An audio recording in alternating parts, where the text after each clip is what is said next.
Right. Hello. Hello. Uh, Hi, Welcome everybody. to number 9.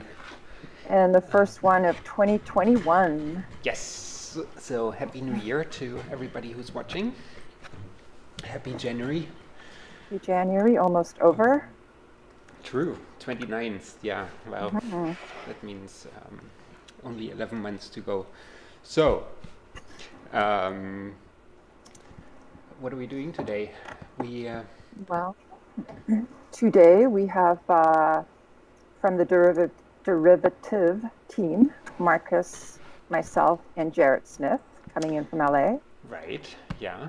And our very special guest, beaming in from Seoul, Korea, is Carolina Reize, a media artist and who uses TouchDesigner and also has done a few TouchDesigner workshops. And we will be talking to her and then doing some computer stuff, right, Marcus? Yes. Computer things. Exactly. Um, that's what we agreed upon to do. This show is about Um, computer things. yes. But before exactly, yeah, what is this show about? For anybody who hasn't watched this show before, we should explain what it is. It's called TouchDesigner InSession.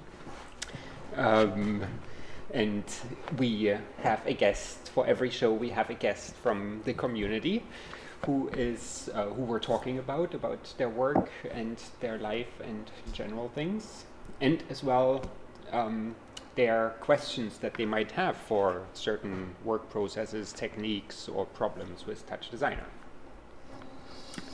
Correct.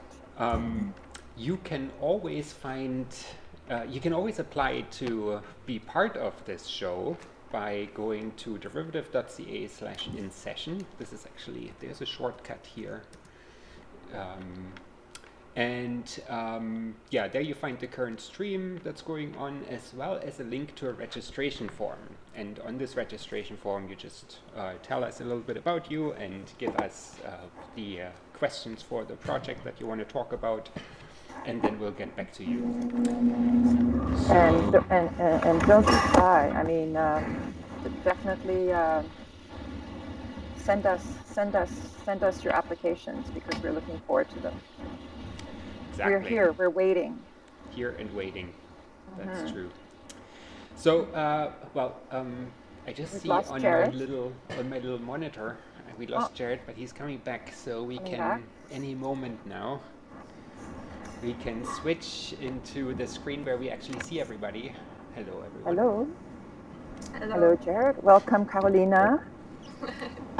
Thank you so much for getting up at 5 o'clock in the morning. It's 6 a.m. Seoul time right now, and I mean, you look really good in the morning. I did my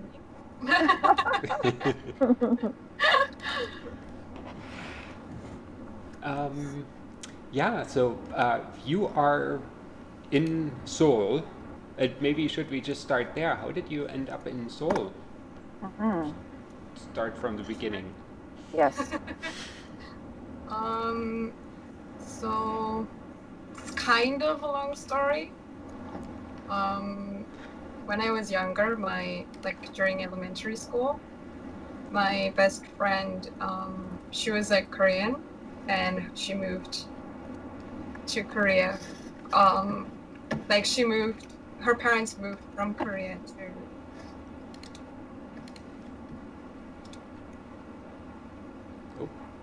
Oops, did I distract? Can we hear you? Yeah. Sorry. Yeah, she moved from. So her parents moved from Korea to Berlin, and she was born in Berlin, and she was going to elementary school with me, and this was my best friend, and I guess through her I had like a little bit of exposure ever since then to Korea, and then after elementary school she moved back to Korea with her parents because reasons. And I really missed her because she was my best friend at that age. So at 15 years old, my dad bought me a plane ticket. I was like, go to Korea, go visit your friend by yourself. Wow. And in the beginning, I was like really scared to go because my dad also bought like books about the culture and stuff, like what to do and what not to do. And I read them and Korean culture is like, there's a few things like they really distinguish between age, and if like somebody is older than you, then there's like a different way to address them. If somebody's younger than you, there's a different way to address them. So or like you have to take off your shoes in people's homes and stuff. So things like that, I was kind of scared that I'm gonna be the foreigner that doesn't know how to behave properly, and people would hate me or something like that. So I was really scared in the beginning, but then I arrived in Korea and it was actually really nice. Like people were really, really friendly. And I don't know why, but I kind of had a sense of feeling home in Korea. Wow. And I just, at that age, I had this like thought, one day I want to live here for maybe a few years, maybe forever. Just one day I want to live there for some time. And so after coming back from that vacation, I just studied Korean, started studying Korean, and then later I did my vocational training as a graphic designer. And as part of the training, you have to do 1 year of internships. And I was like, I can do one of these internships in Seoul. Why not? Why not? So I got an internship in Seoul, and after that, I kind of never really went back to Berlin. Wow. Wow. That's Funny, incredible. yeah. Nice. So then how long have you been living in Seoul? It's going on to 6 years now. Wow. It's amazing. So you arrived with, you arrived knowing enough Korean that you can get through when you did your internship because you studied it already? Kind of. I mean, it was still difficult. Like, I could understand what people were talking about, like generally, but then speaking was really difficult. I think for any language, it's difficult to learn speaking if you're not actually in the country or hear the language like all the time. So even though I had studied for quite a few years, speaking was not that good, but Right. I bet. now everything is fine. Yeah, because you're doing, I can switch to that. You're doing, you're giving workshops in Korea now, and also on your YouTube channel you have a whole bunch of workshop tutorial videos that are in Korean as well. Yes. So when you're starting talking technical stuff in another language, I found also a difficult part to do, but once you got that, then Yeah, I mean, the workshops for me are also kind of language practice to some extent, and like writing a script for the tutorials practice in like more higher level, like technical stuff. Wow. How do you say touch design? No, never mind. Touch designer would be touch designer, but how would you say network in Korean? Network. Network? Yeah. Okay, I can speak Korean. I'll be right over. So you were saying yesterday that you started learning touch designer 2 years ago when you did a workshop with Mathieu Lesour. Yes. And that was at a festival or? It was in a place called Bucheon Art Bunker, like B39. And it was just like a 3-day workshop that he did. Not part of any festival or anything else, just this like 3-day workshop, like intense workshop, which kind of covered a lot of stuff. And then you just kept going on your own, and eventually you joined the Albers HQ. Right, yeah, I got hooked and started watching YouTube tutorials,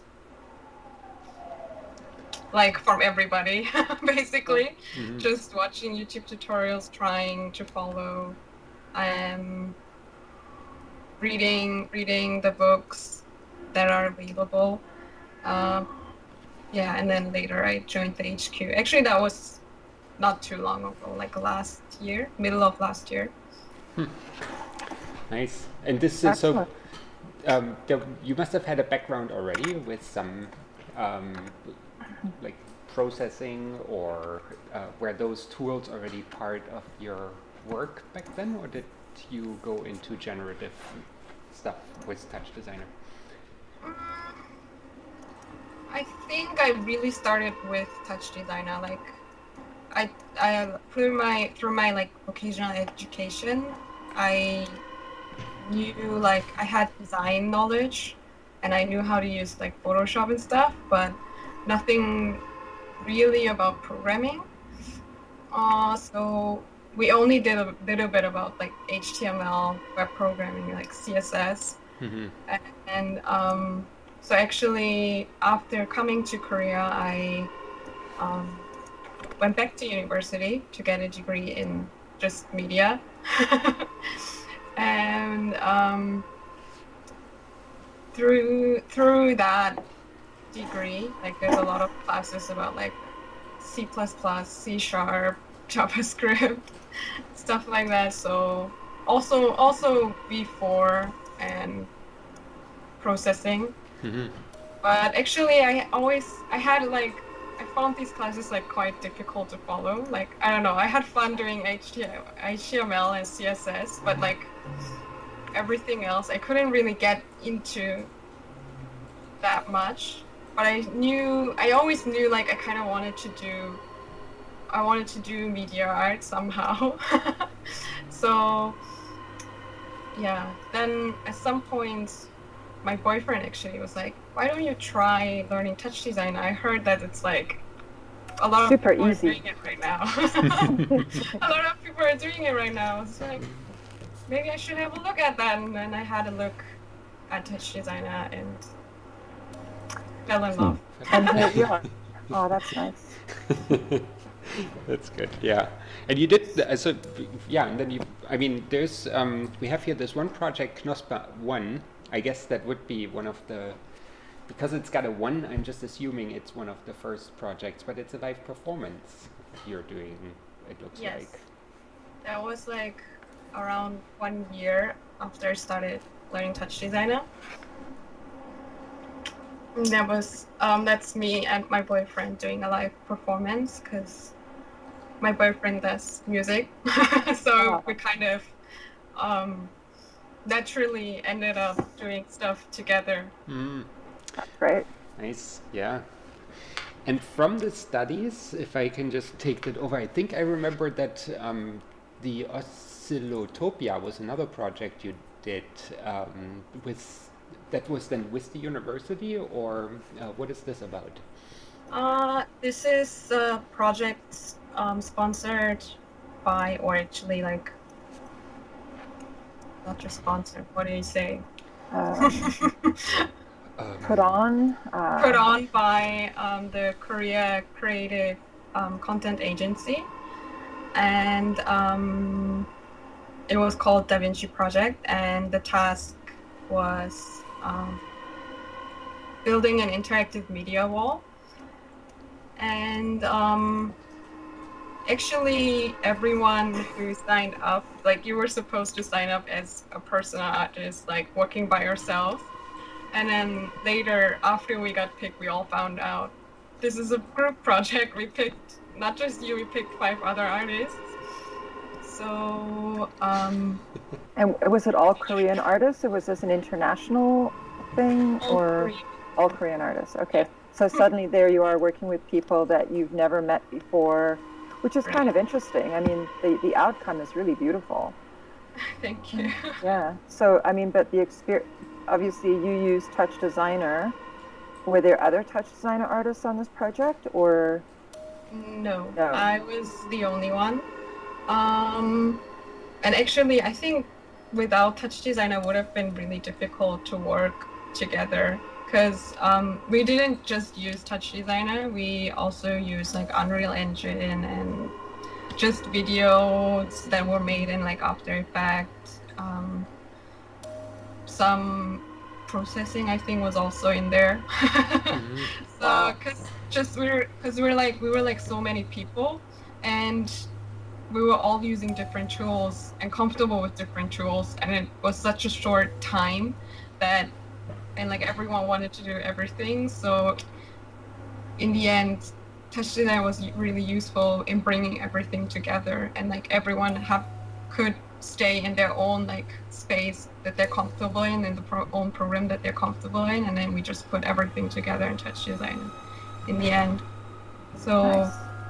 like for this project, we had two connect, which one on the ceiling and one like from behind, looking at the people walking in front, which were coming into TouchDesigner, and some visual that was made just purely in Touch, and then also Unreal Engine coming in through, I think it was Spout NEI. I'm not sure, Spout, I think.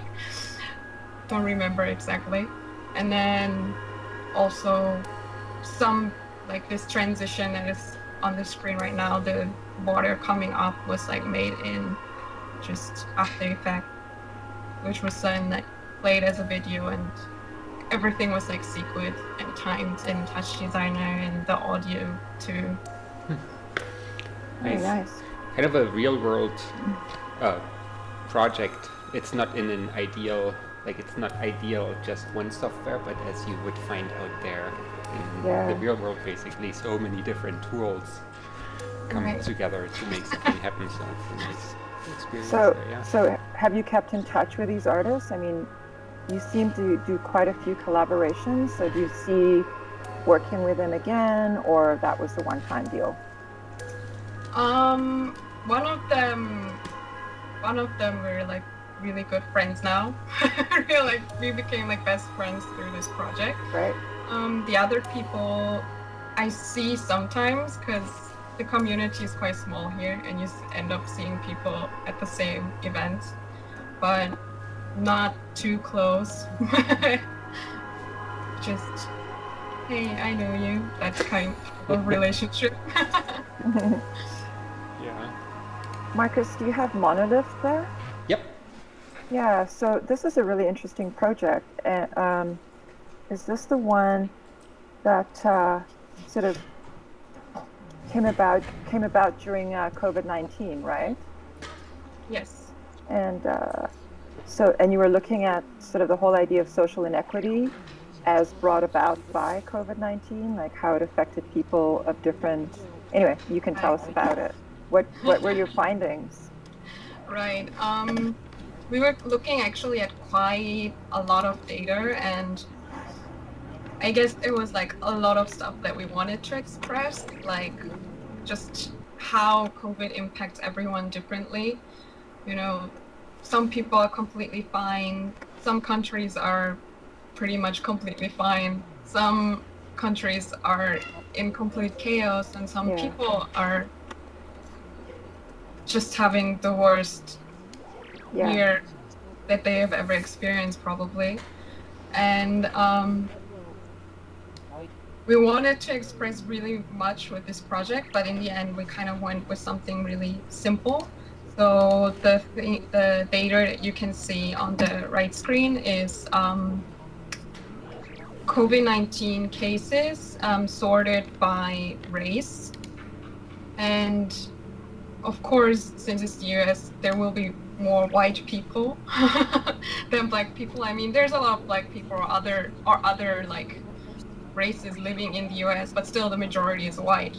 But if you actually look at the data close up, there's so many more black people or Latinos that get COVID just because of their financial situation, or because they can't afford to just stay at home and Yeah. stay safe because they live in a small space with a lot of people, like with their whole family. And I thought that data was quite impactful on like how COVID, not just COVID impacts what impacts like our lives, but also kind of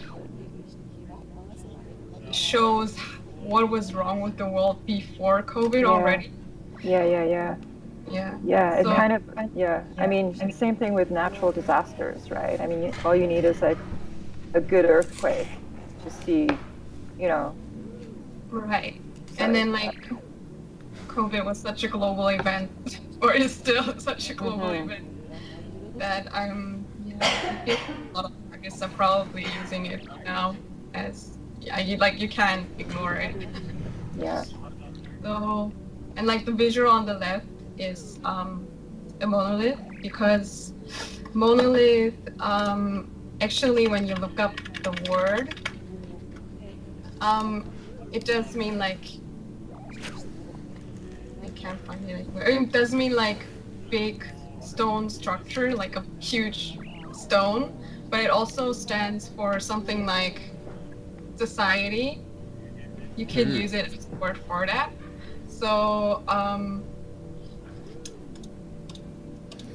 organized whole that acts as a single, unified, powerful, or influential force.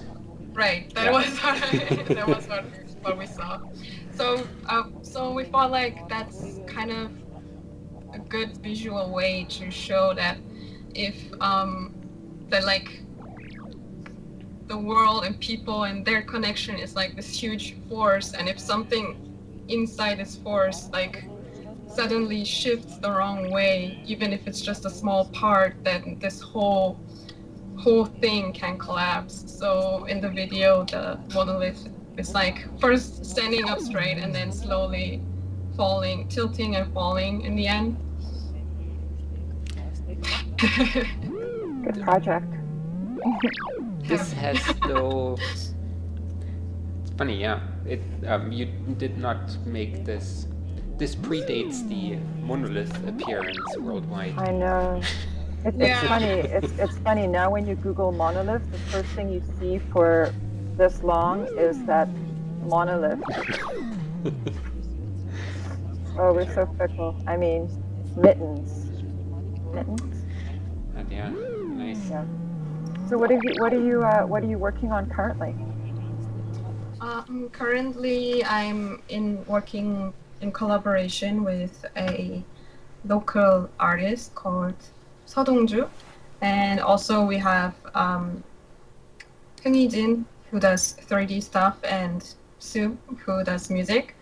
And we're working, as you can see in the picture, on this video wall, LED video wall inside a building in Cheongdam called Space Cheongdam. And yeah, it's just gonna be a video artwork that's gonna be there for a few months on display. We're currently still working on it, but the deadline is February 5th. So that's like pictures from yesterday, looking at the video, looking at what still needs improving. And you said it's a more, so it doesn't it's not just a video wrapped around, but it's almost not a 360, but 270. Kind of give it this really 3D feel, because like the video wall is shaped as kind of like a U. So we're trying to work with this and make it feel as if there's space going beyond that screen, and just trying to kind of not just have the video wrapped around the wall, but actually look like it is extending beyond the wall. Nice, yeah. Well, excited. That's so this is pretty close. Yeah, 5th of February next week. Good. Have I been sleeping much lately? Well, thanks for making time for this. So Yeah, exactly. yeah. Yeah, and this might get us to something that you wanted to know about, that you wrote us would be interesting to work with or work through, is how to deal with sound in TouchDesigner, like how to edit a video to sound, or I let you explain the question. Right. I mean, I did performance stuff, I did DJing, and I did like the audio reactive visuals, but lately I also made a lot of visuals that are not necessarily audio reactive. So that's just a visual and audio that I want to time correctly, like with the audio. And I haven't found a workflow that felt the most comfortable on TouchDesigner with that, even though I mean, I know some people use like Resolume to time shows and stuff, but I also heard a lot of people use only TouchDesigner, or even use TouchDesigner instead of After Effects to make videos. And I tried like the animation comp, but I just felt like it wasn't as clean as using After Effects. And also, for example, for Knospe 3, that project we used, we had like video and sound at first separately, since the video frequency and the sound frequency was not frequency. Timing, yeah. Not timing. What? I don't know what I'm looking for right now. What word? Anyway, also we needed to switch the file to a newer version in between. So at first they were separate, and I had a timer that would reset them, and at the end, like when the video and the sound was finished, even though they were at the same speed, I had a timer just going like initialize again. And it kept going out of sync very extremely, the sound and the video. So I was like curious, what's a better way to deal with stuff like that. Well, maybe we can have a look at that, because Jared is also would be able to show us some stuff in that direction. I would just have to connect to you, Jared, and I see two computers here. I'm not sure which one I should choose, actually. Two computers, really? You want to pick Saturn? Oh, Saturn. You talking about our parse? Yeah, I've got Jupiter and Nibiru. Sorry, Jupiter. Jupiter, okay. Not all right. Not Saturn. You should be getting a Those two confused. Yeah. Yeah, so those are all, I mean, super good questions. And I think, I've been sort of, I think we've all been toying around with videos more recently, trying to come up with a workflow. Things are a little bit clunky compared to After Effects, obviously. Sorry, Jared, do you see my connect request? Actually, I don't. Parsec? I guess I quit Parsec.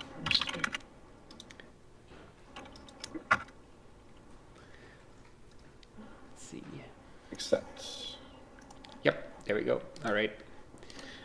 That means I'll just switch to this one. Yeah. All right. Yeah, so I thought I would start just talking about the things with an empty touch. This is an empty touch, so you can ignore these for now, but just to get us started, I thought I would just give us some time code and frame numbers to look at. So you can see this is just time code, which is the same as the timeline, the time bar here. So I guess one of the main differences with Touch out of the box versus After Effects is that Touch has a million different timelines running inside of it. Like if you run an LFO, it's got its own clock, right? So it's like, what's it tied? What's it tied to? It's not tied to anything, and it's tied to itself. And then there's there's things like the timer chop, which, as you know, you have to fire it off. You initialize it and start it. And now it's got its own internal time, and that can be cumbersome for timing everything together, right? And so there are tools, and you can set up touch in such a way that you can work like a timeline, like you're used to in other packages. And so that's what I want to go over. And so first of all, let's just take a look at the timeline. And we can see we can hit play, and we can reset it, and we can drag it like that, right? And so if we put me.time.frame into a text top, you'll see that I get the current frame back, right? Because me.time.frame, that Python call, returns the current frame. So, so with that in mind, we can start to build out some connections with music. And we can do that first by grabbing a audio file. So in this case, I'll grab an audio file here out of my folder, and just drag it in here. And if I hit play, you'll see the audio file starts to play. This is the audio file in top. And if I trail it, you'll see that as it's playing forward, we get the audio waveform from the audio file. Oh, sorry, I'm just trying to. And if I scrub it, you notice it's not scrubbing the audio file, right? Yeah. So that's problem number one. So, so what you can do in quite a few operators with the audio file in, movie file in, to timer chop, is you can attach the indexer to the play mode to be locked to timeline. And what that does is it makes the playhead of the timer that's built into this locked to the timeline here. So if I push play now, you'll see it should restart. And is that easy to see? Yes. You'll notice it gets hard to this because it's a little bit regular, but you'll see it's restarting every time, right? It'd be easier if you could hear the audio, but there's a couple of blank bars, like there's a space basically that's there created. Yeah, you can see right there that's restarting. And if I hit play again, if you go really, really slow, you'll see it restarted there again, right here, and hit reset, push play, with that locked to specify index, or with sequential, which is the default. We put play, and then if I reset, it just continues on. Yeah.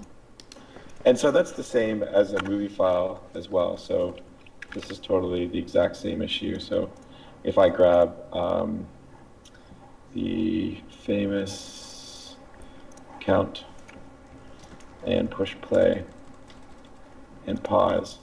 So by default, if I reset, it's still at 90, 40, it's going to keep going. But as soon as I just go here and go lock to timeline, both of these guys are now in sync. So they're both going to restart. So now they're in sync. Okay? And again, you can do that with the timer chop as well. So timer chop, make it locked to timeline. And we only, let's say, care about the timer fraction. So I'll turn off these. And you'll see if I push play, it's also synced. Okay? So with these three guys, you're in the realm of loading an audio file on a timeline, loading a video file on a timeline, and maybe adding some animation along with it. I guess the other thing, as you mentioned, the animation component is the other one to the mix. So by default, it is locked to timeline. So that's sort of unique about the animation component, I guess, is that it is locked to timeline. And if we put some animation in this, I'll just edit animation and put down here. Oh, sorry, add a frame. And then just make this last frame 1, make it linear. Then you'll see that also we have animation. The animation editor is also in sync if I hit reset and play. Okay? So as well, we can scrub the timeline. Okay? So that all comes together as a pretty nice, decent set of tools to get going. But now you've got to deal with some sort of information about the audio file.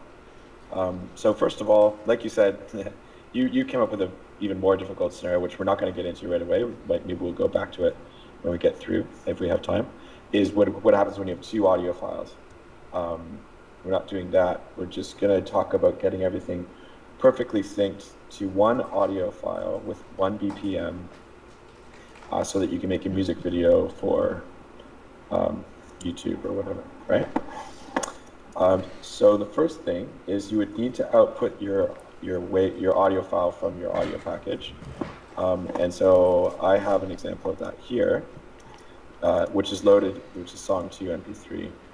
It's loaded into audio file in, but if we want to inspect the whole audio file and see what's going on in there, you can also load this audio file. So if you just copy this string and put it into a audio file in, or sorry, not audio file in, file in, file. Yes, file, regular old file in. And then load it in here. We can inspect, it'll load the entire audio file like as if it's been loaded into a DAW kind of thing, right? Mm-hmm. And so the good thing with this is that we get all kinds of important meta information, which we can also get from the song in. I'll show you that in a second, but just so we can see the whole thing, we can see right away that and then this is very important, the chop, you can get the information about the chop. So we know that it's 174.6 seconds long, and the sample rate is 44,100, all important, and its number of frames and the number of samples, which is the seconds times the sample rate, right? So with this information, we can program our timeline to, which is this timeline UI, to synchronize with the audio file that we're loading. So what's the length in frames of that we need? It's 10,476 frames, right? 0.6. So wait, 10,046.2. So we can just go round up to 10477. So I can just type here 10477 in the start and end of the timeline, and then I can do as well the range, so 10477. So now that means that we can scrub this audio file from start to finish, okay?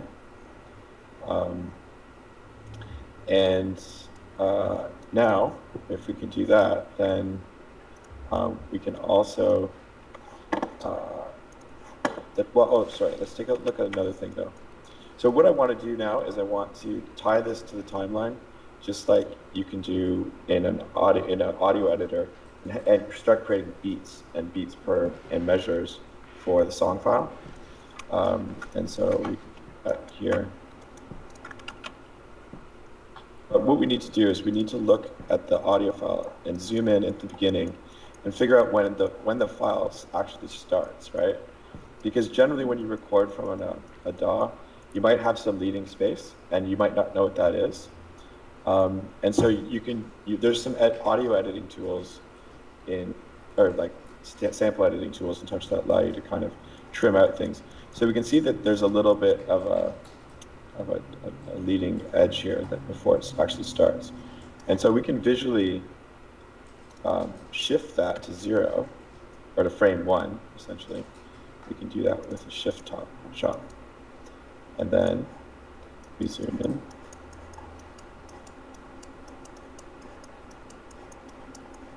I can just shift this. This is frame 1 right here. So that's frame 1. I can just, I'm in sample mode, start position. I go negative, so I move the start back. And I can go up into the 10s. And I can shift this right to frame 1. Okay? So that's step 1.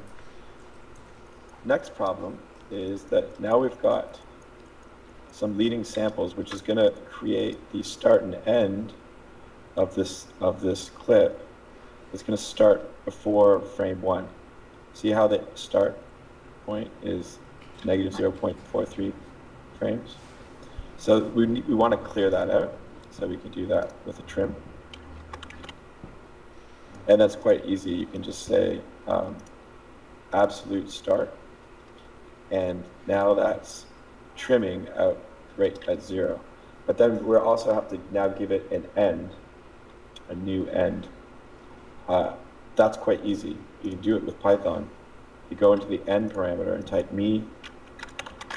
Oh, if you put this into frame mode. Oh wait, no, you don't even need to do that. It's samples.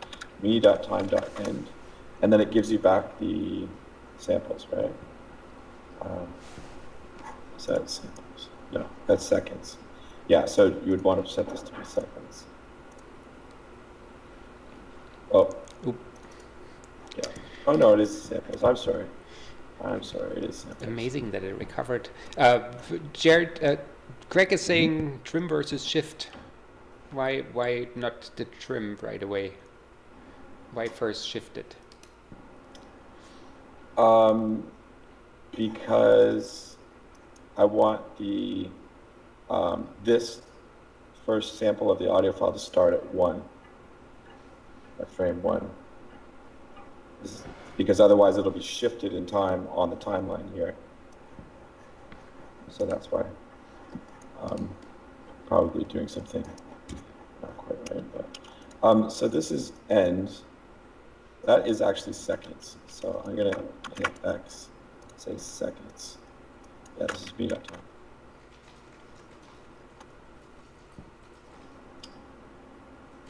Yeah, but wait, why is that wrong? Sorry, I'm just gonna look at my notes. It's samples, it's reporting weird things number-wise, which is why I'm getting confused. But this is me.time.end is the number of samples in the clip. Or it's me.inputs 0. Oh. So that makes sense, yeah.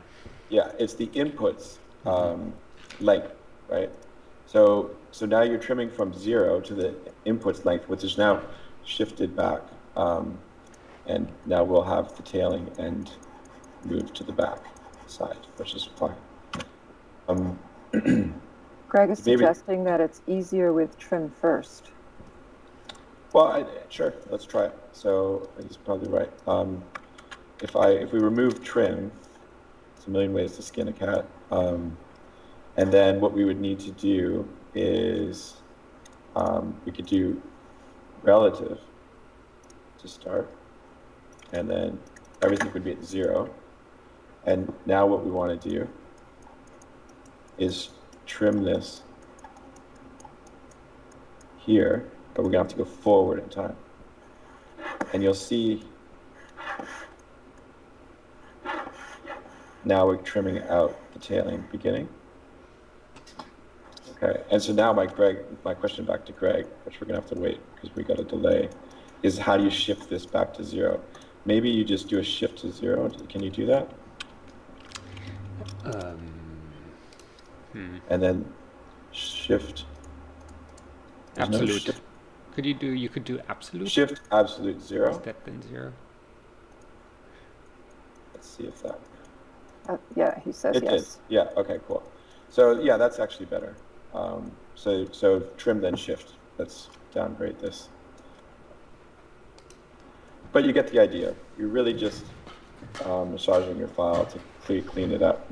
Now, we're doing this only for information purposes, okay? So we're analyzing our audio file because we want to make sure that we've got a clean start point for our audio file, and we've done that now. And the thing that we've determined here in this case is that we know the number of samples that we need to offset it to hit the first beat, okay? And so we can take that number and we can go to the live song stream shop, and we can set the trim option on, and we can say samples, and we can say trim the start to 1046. And so that way, when we hit reset here, we know that the audio file in is queued up at the right location to start the file. Okay? So Jared, I think you still have to switch the play mode to locked. Yep, thank you. Locked timeline. And so now we're queued at the start of first beat, first sample, which, like I said, is not always going to be the first sample of the file. So once you've done that, then you have to contend with the fact that trim, it doesn't let you shift, which maybe we should probably add as a feature, unless Greg is going to come back and tell me you can do it with Q, which I'm not sure if you can or not. But so we have to make the file, we have to know the length of the file, which is quite easy. We know that it's already, if you look in the file here, it's this big long number, which we can just say,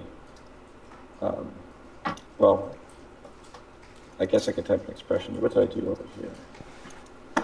Yeah, I did an expression here.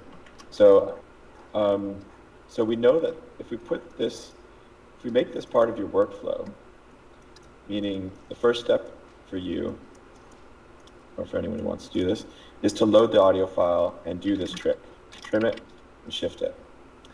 Then we know that shift 2, this shift operation, is where our final length is, because we've shifted it and we've trimmed it. And so we know the length is, this is the new length. And so we can just type in here, op, as an expression, op shift 2,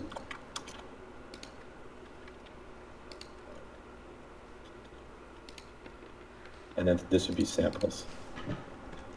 Or not that part, I'm sorry, end.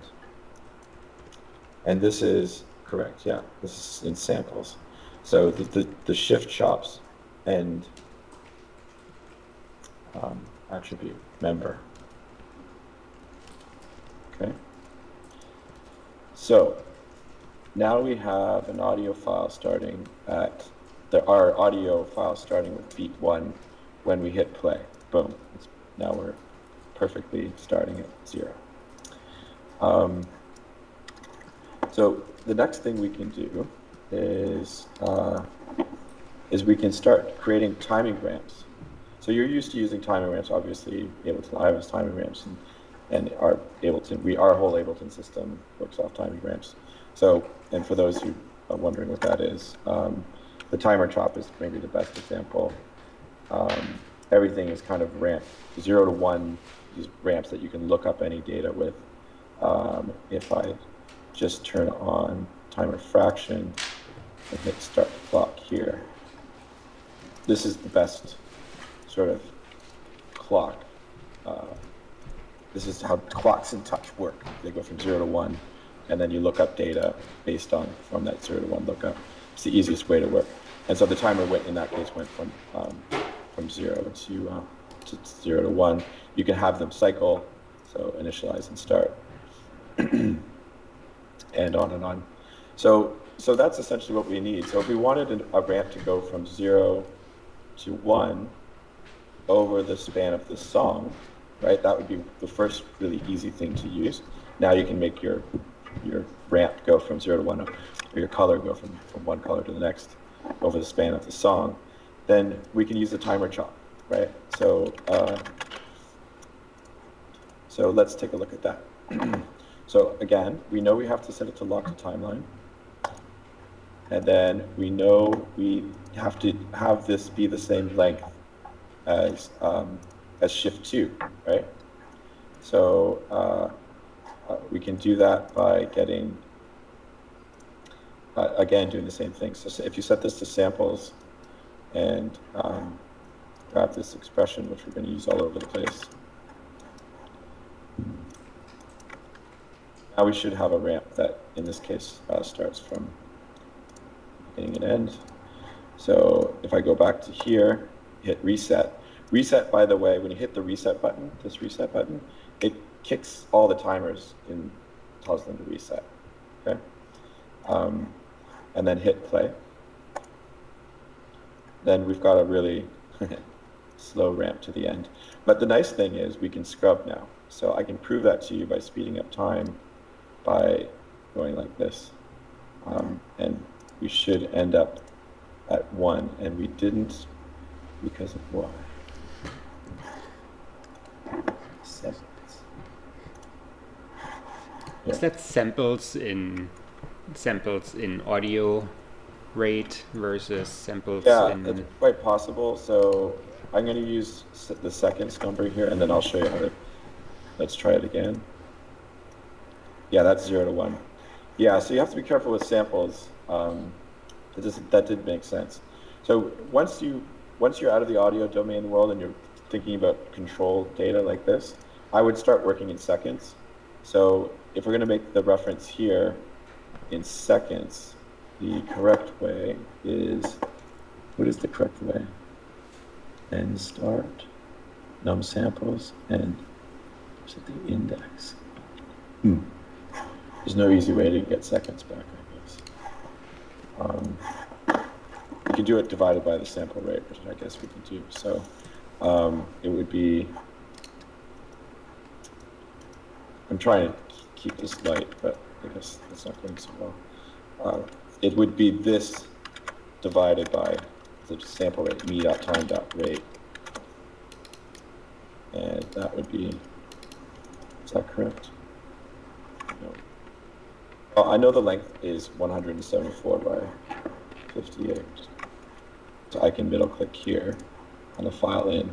Oh, here's a good way to do it. Info chop.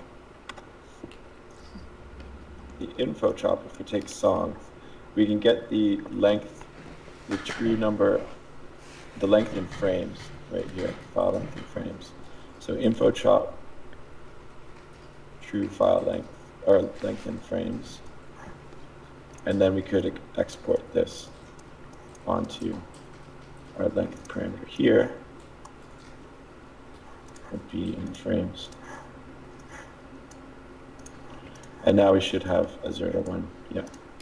True length is before trimming, right? The difference between file length frames and true file length frames is that true file length frames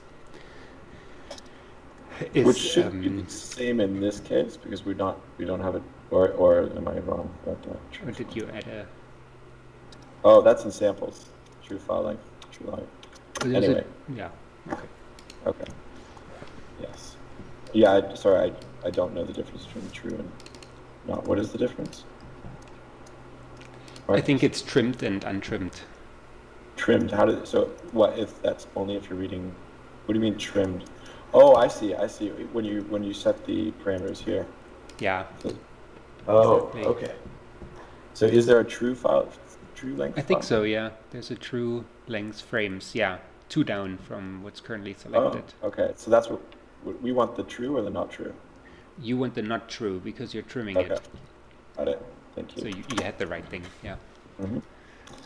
Yeah. Okay. So good. So now that we have that going, and we've got a ramp going over the whole, you should see this, which is when you scrub, you go 0 to 1. 0 to 1. Okay, great. So now we have the opportunity. We know that our song is starting at frame 0, and it has a uniform BPM for the whole track. Therefore, now we can start chopping up the timeline into segments, right? And you can do that by doing some really, really simple math, which is right here. So first of all, and I'll just use a constant shop to show this very simple math. So we'll just call this music info. And the first piece of information we need to know is our beats per minute. And we know that, we're going to know that because we made the audio file, ideally. So if you're getting an audio file from somewhere that you don't know the BPM, you got to figure that out. But you can use Tractor or Ableton to figure that at the BPM. But we already know it. So in my case, it's 110 beats per minute. Okay? And then the next thing you need to know is the beats per second. That's pretty easy. It's just the beats. It's beats per minute. Copy. Paste. Reference. Divided by 60. So the next thing you need to know is the seconds.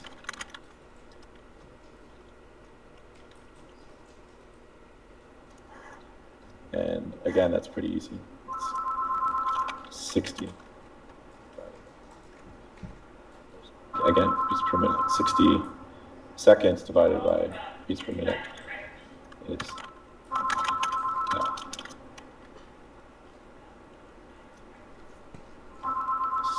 Sorry, I'm getting a phone call now.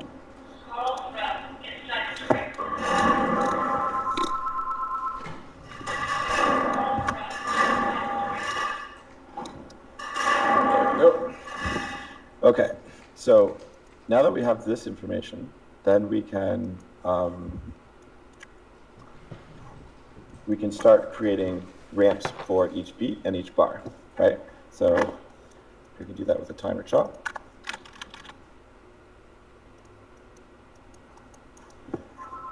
Oh boy. And okay, that went away. Okay, so all we need to do now is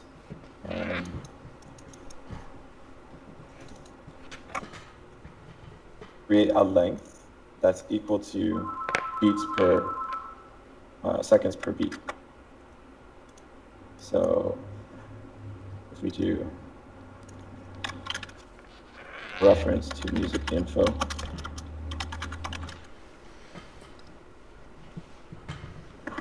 okay, so now I'm getting attacked by a call.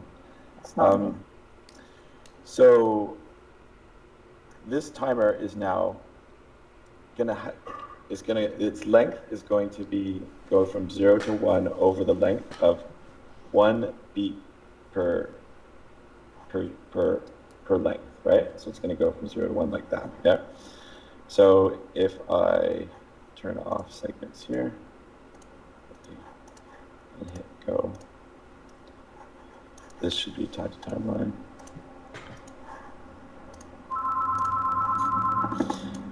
You'll see that happened, but it stopped at 1, and that's because you have to turn it on cycle. So it works just like the regular timer, right?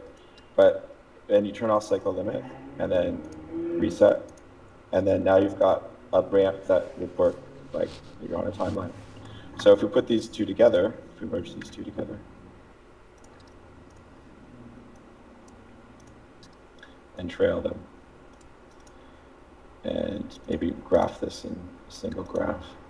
Now we've got our whole song and we've got it per beat, right? So the next maybe useful piece is measure, right? So as bar. So we can copy and paste this, right? And we can make this, if we multiply this by 4, it's going to give you per bar, right? Yeah. And then if we multiply this by 4, then it's going to give you measure, right? 4 beats per bar, and 4 beats per measure. So in the case of 4/4 time. And if we merge all these together, then we'll have data that's quite familiar from the timing system, from the able to lie system, and all that stuff, right?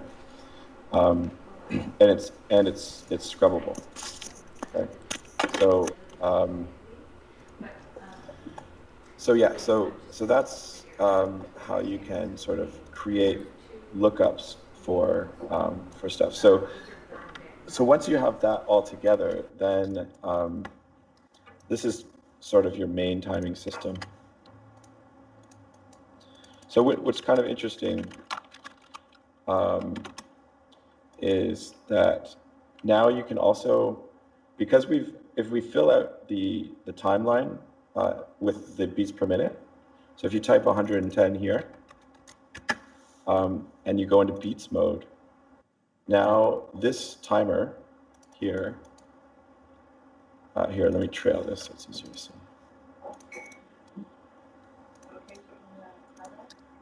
If we reset this and hit go, then you'll see that the beats here correspond with the timer.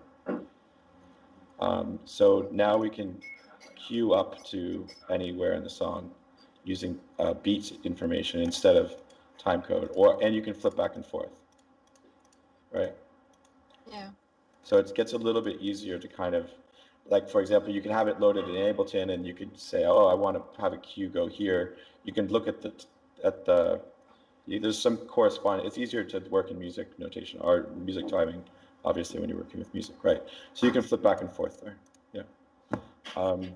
So now your timeline's pretty well configured. So I'll just really quickly show you like how I would animate something really simple, and then we'll render it out to, and I'll show you like the process I go through to render it out to a movie file, right? So that's why I did this stuff. That's why I made this really simple video. So this is the video. This is our awesome video, right? So it shows you our time code, our frame number, and the sample number. And now, you know, as you can see, it would be easy to put in the beats and bars and all that stuff as well. But so first of all, hopefully this is not exportable. Yeah, good. So one thing I might do right away is now that the timeline is all set up nicely, it's safer to add the animation component. If you're working, and I would recommend, I mean, if you're making one music video, without getting too complicated, you're probably going to work in one network, right? Mm-hmm. So you're going to try to work flat. You might be working in subcomponents, but you're always going to, as soon as you add an animation, like let's say we want to animate color, right? Right now I can just go keyframe, new animation. Okay, right click, keyframe, new animation. Now, the nice thing that's going to happen, that's going to be like nice, is it's going to come in, lock the timeline, and B, it's going to be using the range of the timeline, right? So we get all the added benefit of it being properly, the start and end of the timeline, frame 1 and frame 10,477 is already set up for us. And so we can scrub. So you can see this is kind of working more like After Effects already, right? Because our timing ramps are in sync, and we've got animation, right? So that means I can, let's say we wanted the 4th bar to go blue. So I could just inch forward here and add a keyframe maybe at halfway through 342.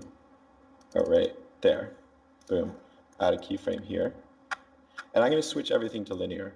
So that's another trick I do, is I select the whole segment and I go linear. That way I don't have to deal with all the clunky machinery of the cubic handles and tangents and all that.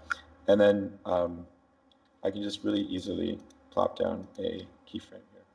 And actually, there's a bug. It doesn't add keyframes to all of them at the same time, which is hyper annoying. So you have to go one by one, which is really brutal. But and then we can go to the bar 4. There, bar 4, right? Boom, right there. Okay, and we want this to be blue. So it should have been the same frame. So I can just, so red will stay, well, we want it to be a little red, a little green, and a little blue. So I can definitely want this at 1. I want a little aqua-y. So I hold, by the way, as well, I'm holding my shift key down when I move the keyframe, and that allows me to just shift up without changing the location.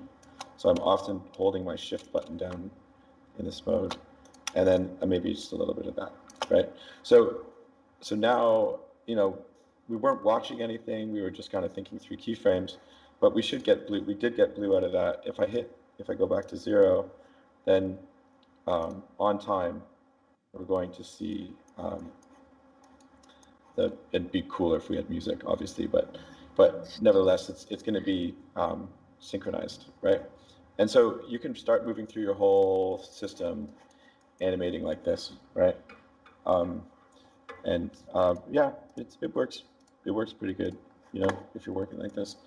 So if you had done it if you had done the, if you wanted it to, you can also set the animation length to be custom, is what I guess I'm trying to say. So you'll see that the custom setting will put in different bars.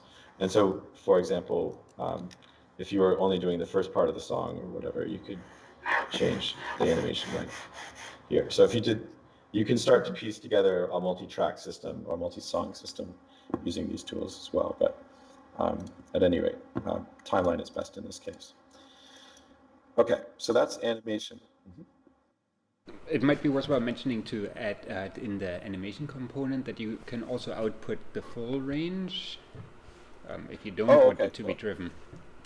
Right, yeah. So as well, you can also, when you're done, for example, the animation, let's do something a little bit more fun here, like a ramp. We'll just add a ramp and add more keys. Oops, add some more keys. Just so you can see. So now we can also output the full range here.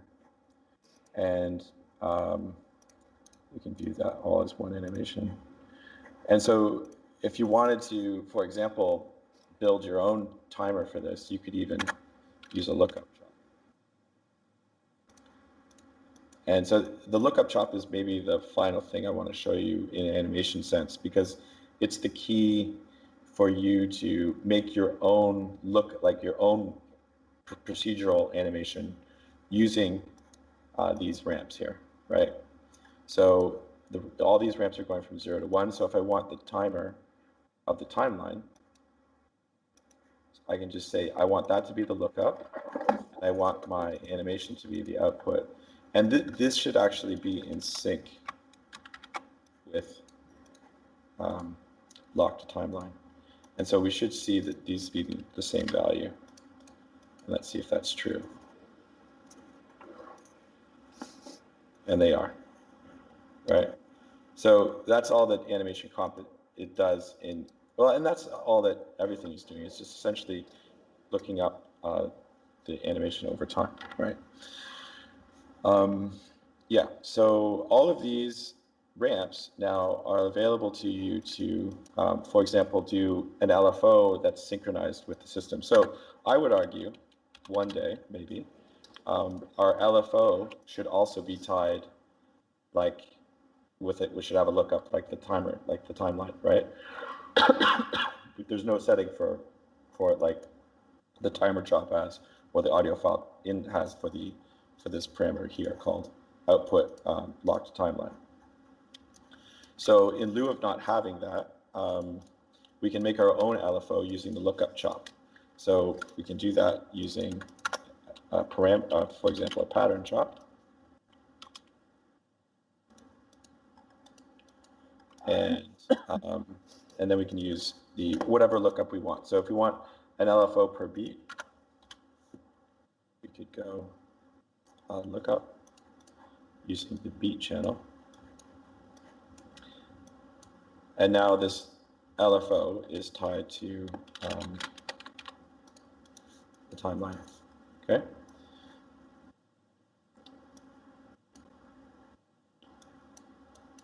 So that's essentially an LFO tied to timeline. The cool thing as well with the timer is that you can change the speed, which I didn't think this was going to work, but it does work. So you can do interesting things. Once your timer is tied and locked, you can actually double the speed of the timer. And so you can do, I don't know, interesting things there. And delay it as well. So like, let's say you had you wanted, let's just do an effect here, an invert, right? So level. Let's say you wanted this to go like that on beat bar number 32, okay?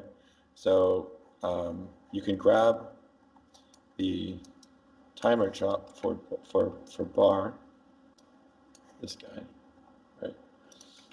And I can just do a select. And, oh wait, no, I'm not gonna do a select, sorry. I'm gonna copy this. And that's the nice thing, you can just copy these timers as if they're like a new animation clock for you. And you can delay this 32 bars. So let's try that. So copy this. So we know that this is a bar, right? That's the length of the bar.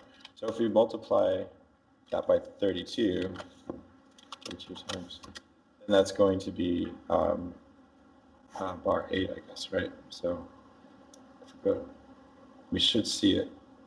Oh, if we have to hit reset. And play.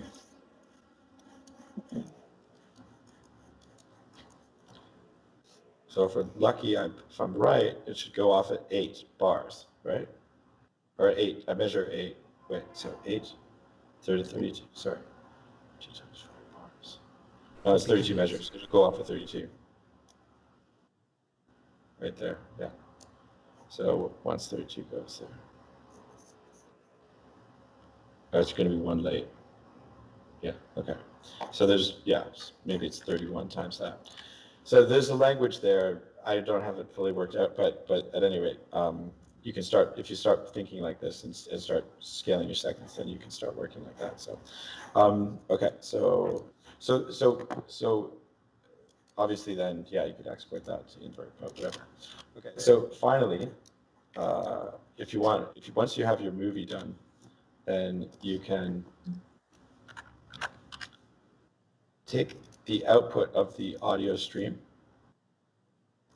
and you can go to the movie file out and you have to configure the movie file out. I'll just bring a standard one in. So this is a standard movie file out. And you're going to want to use either Notch LC is the highest quality video codec we support, and that's pseudo 10-bit. You can look it up. The quality is similar to maybe like a decent ProRes. It generates quite large files, but it also has a plugin so you can load it into Premiere. So if you wanted to do some post stuff or Adobe stuff to it, you can do Adobe stuff to it. However, and so let's just do Notch first. And then what I often do is when I'm going to create a file, I'm going to record it onto my faster drive, and I'm going to call it file.mov, and then I'll come in here and I'll edit this to say what I want it to be. So this is like sync demo, and then I would say dash, and I would say the resolution, because you often want to know the resolution of the files, because sometimes you go into Instagrams, other times you're going to go to there, or 4K or HD, who knows what. So I often do this 720. That's good info. What else? I want to know the frame rate, so 60 FPS. Okay, and then I probably want to know the codec that I went to. Okay, so that's what a typical file name for me looks like. Take it or leave it. And then, yeah, and then you can render it with alpha or not. You need to set your frames per second, don't forget. And that's it. So this is configured for a notch LC output, except one important thing. The song audio from the audio file in stream has to go into the audio chop here. So we drag that there.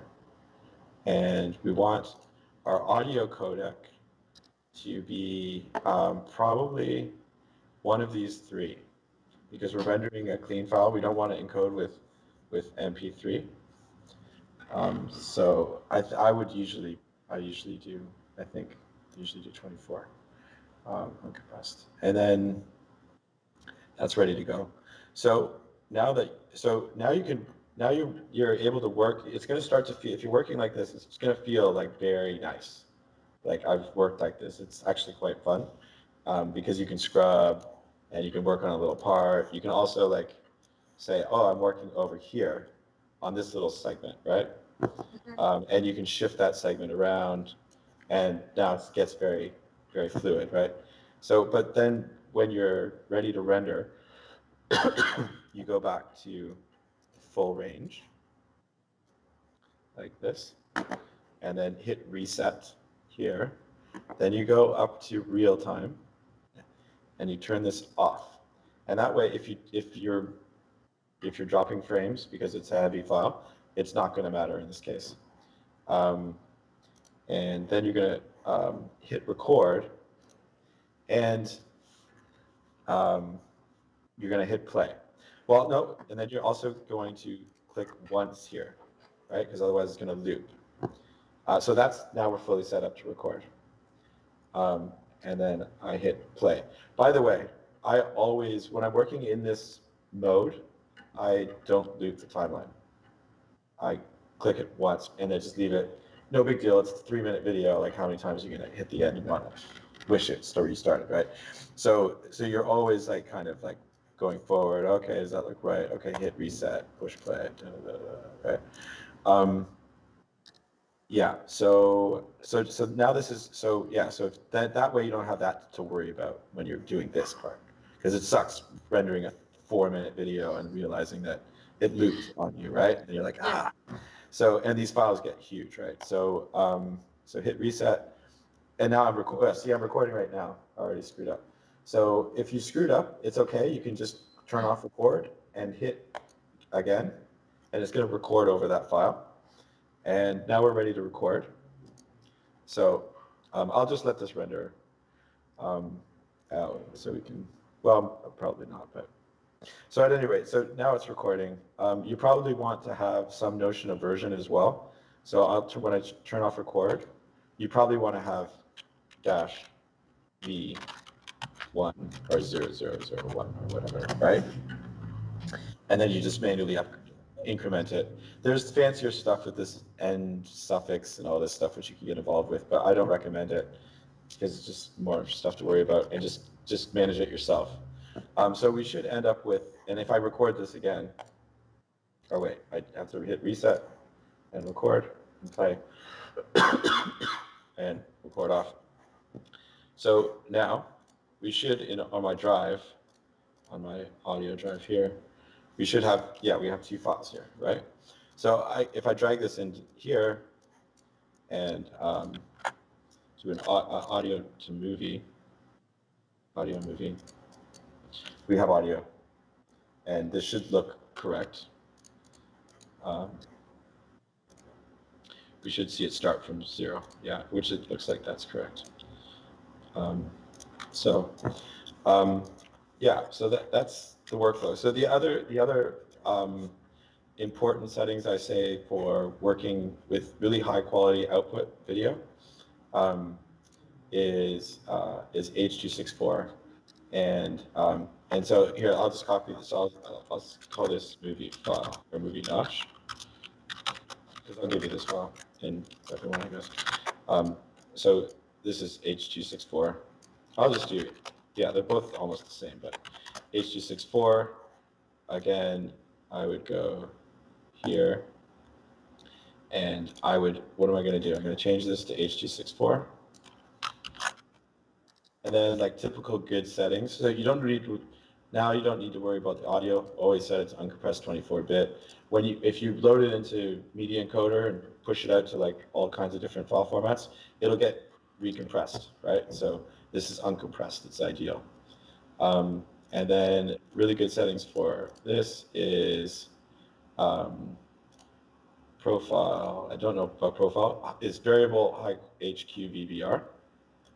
That's what I usually use. And I would set both of keyframe interval and B-frames to 1. And those are like the in-between frames that makes the compressor kind of make more things even more compressed if there's particles and things like that in it. And then I would set this to like maybe 30,000 to like 40,000. That's a good, decent quality, but then you can keep, it depends if you're at 4K, I think that's around HD. If you're 4K, you might double it to that, and your hard drive is going to be huge. It's going to be a massive file on your hard drive, right? So you got to have space, and but in this case, the nice thing is you don't need a fast drive if you're using Notch or HapQ. You want to have a fast drive to record because it's really heavy on the hard drive to record. But if you're using if you have a slower hard drive and you want to record a big file, like let's say just a regular SSD and you want to record a 4K file, I would recommend using H.264 or even better H.265, and then turning off these and bumping up your bit rate. The bit rate that comes with Touch is really low, so that's the good way to look at it. It yields a decent file, but if you look at H.264 out of the gates with Touch, like, it doesn't look that great. It's because of that. So if you set this to variable and then and bump up these to like in the tens of thousands, then it's cool. And then the other nice thing, if you have an NVIDIA GPU that supports it, and I'll switch this to HVEC, which is the same as H.264. It's the more recent version of H.264. Therefore, the settings are pretty much the same. And if I hit record, this is going to go to H.265 now. Version 1, hit record. It's going to pause for a sec. Oh, well, I did it wrong again. See? Hit reset, record, play. No big deal. Okay. Now we're recording. It's going to stop at the end. The thing that also be aware of is it's not done recording until the end. That's the other thing. I'm going to skip forward. Okay, it's still recording. And you go get a coffee, talk to your friend. It's sitting here. It's still recording, but it's parked on the last frame. You have to come back to Touch and hit record off. Okay. Ideally, that would be all scripted. There's systems that do that, but this is what's really going on underneath the hood. Yeah. So now if we look on D, we should. Oh wait, sorry. We should have the H.265. Yeah. So sorry. The thing I wanted to show you is when you're recording here, the nice thing is if you show your task manager, it's actually it's doing the encoding of the video is happening on these extra processors. So if you're using a lot of GPU, it's nice to using H.264 and H.265 in Touch is lighter on the GPU than using Notch LC or HapQ. Especially Notch LC. Notch LC will eat up your resources. So you can alternatively use H.264. So that's the thing, or H.265. So those are the 4 codecs that they all have their benefits and their drawbacks. Yeah, so that's kind of, I think, the start to end loop of keeping things in sync and making videos. Do you have any questions or things you think we're missing here? No question, I think. Thank you for your explanation. That was super great, actually. I knew that everything kind of works on a different timeline, but I never thought to actually sync them. So I guess that was like the missing piece for me. Right. Yeah. Yeah. I mean, I like this workflow.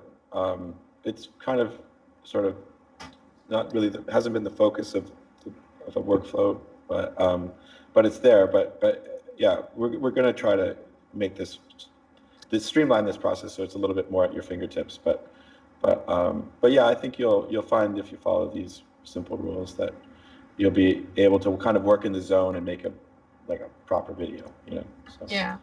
Definitely gonna try on the next project. Cool. Okay.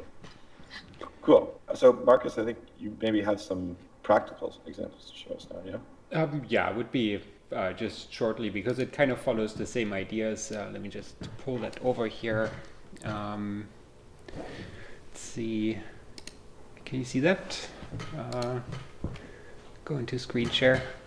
So that's literally what Jared just described. I have an audio file in which is locked to timeline. I have a very flat layout of my video, like there's no other components in there. It's just a bunch of like just tops chained onto each other in a long chain. And then oh, now I hear music. I guess nobody else hears that. Let me just turn it off.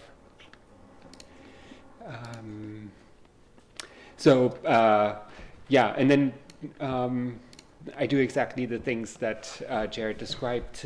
Right click onto a parameter and then create the channel in the animation component and yeah, start animating basically the whole thing while like focusing on certain parts. And the music here is completely not it's a mix between an audio visualization and just animating parameters basically, because the source for this whole thing is audio spectrum chop converted into a chop into a top basically. So I've got two channels, red and green, and that's the whole source for the whole thing.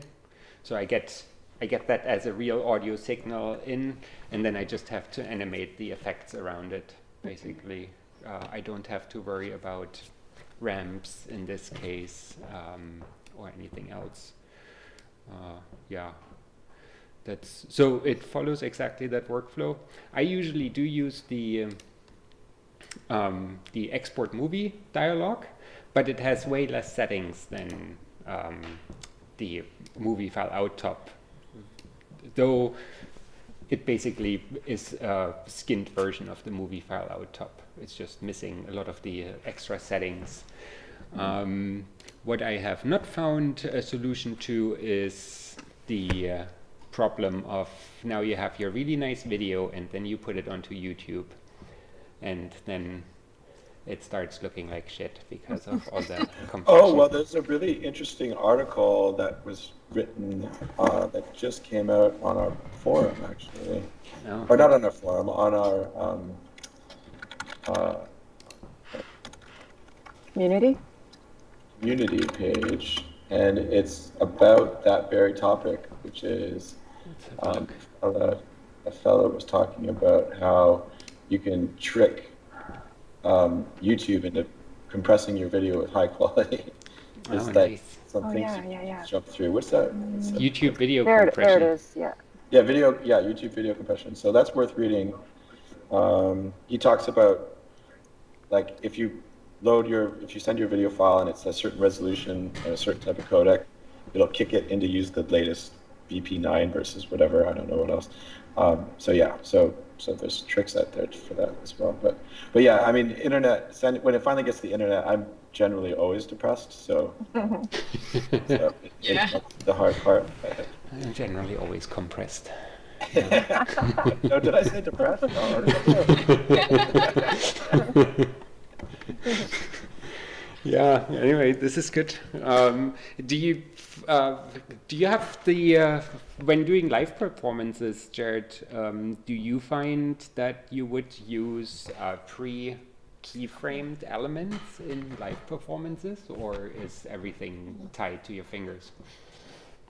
I would think ideally you would, because your animation would be so great, but I think practically, from the shows I've done, well, it depends. It depends on how complex the animation is, I guess, is the answer. But I tend to like things that sort of drift around, and I like LFOs that kind of synchronize but don't. So, like, if you're running off those ramps, it's like, okay, like, is everything going to be too tight? I don't know. So it's more like just kind of getting a feeling and getting the LFOs, with enough LFOs adding and subtracting on top of each other, you get a lot of really cool procedural animation, which is really, the cornerstone of procedural animation is the noise chop, the LFO, and the ramp. The ramp looking up, either noisy or some kind of changing LFO shapes. So I like that, because it's easier to get your hands on and kind of push things around with controls, and it's more like a system. But if you have something up, if you have some object that has to fly in and fly out, you're definitely going to have to use the animation editor. So The one thing that I also, just for, if you have a beat, like, even if you know the beat BPM of the show, kind of and you just need to resync sometimes. I do things like, I just have a button, for example, to resync. So I have a quick way of, something changed. All right, let me resync by just clicking that. That's often helpful to have ready. Yeah, I guess that's the other thing that is sort of a question. Like, we showed you, like, there's the obvious clear workflows, which you're maybe more used to, which is the real-time workflow. And then there's this workflow, which, like, you lock to a timeline. But so we are thinking, at least, about how do you switch from one mode to the other, right? Mm-hmm. So that's, it's a tough question, and hopefully we intend to get there eventually, but it's tricky. So yeah. Hey, Marcus. Yeah. Let's go to community. Let's go back to community page. Oh, okay. And let's show what's brand new on the website, which is a new way of browsing Showcase, and you know what I mean? Yeah. Okay. Yeah. So shifting this is topics. Yeah. Sorry, this is shifting topics. But I didn't know this was out. Yeah, this is this is the new way of of quickly being able to find things in Showcase and in community. It'll just scroll for as long as you're scrolling, and as you can see, it's just a much faster way to find things. So good. Yes. Yeah. So you can still go back to the old way of looking at big pictures, and but it's easier to find things that you missed, like lasers. Yeah, it's fun to just type a word in now and just scroll the word. That's right.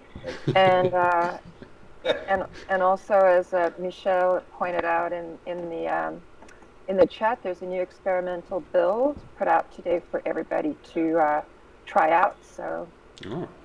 Well, look at that.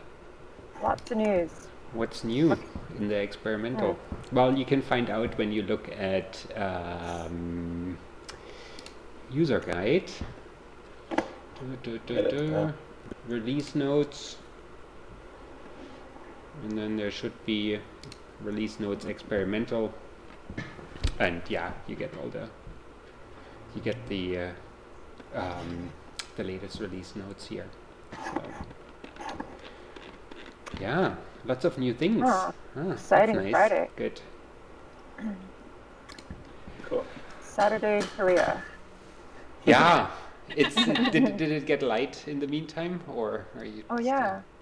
It is slowly getting brighter outside. Nice. Well, it gets darker and darker here now.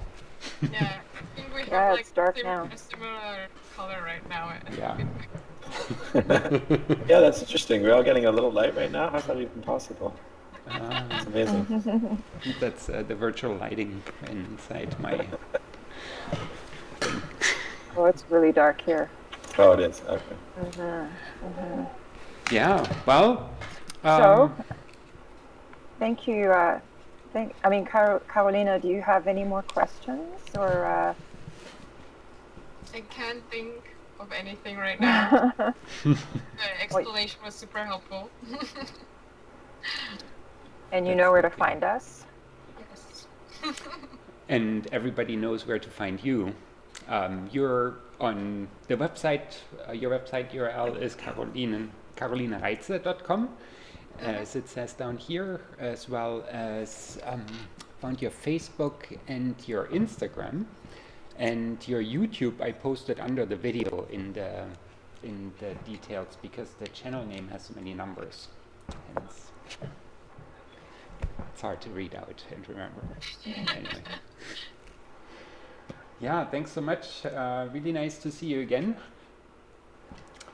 And Lovely. let us know how the project in Space Cheongdam is going.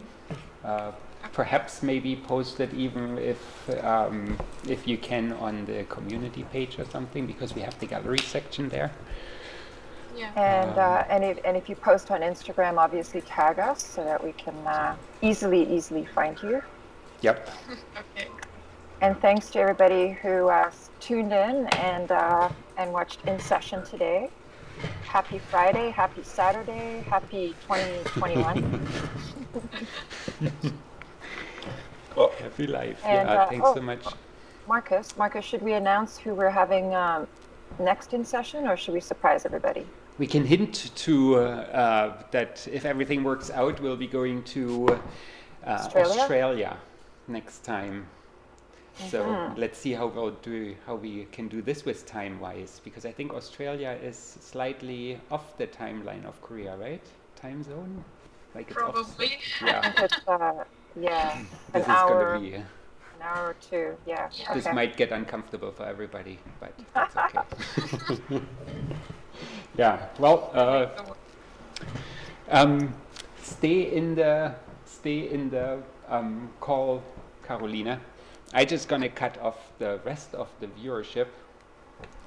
And yeah, thanks Jared for joining and for the explanation. Thank you. Thank you, Kevin, for the great question too. Yeah. Yeah, that's perfect. And Thanks, we'll everyone. see everybody the next time. All right. Okay. Till February. Until February, exactly. Bye-bye.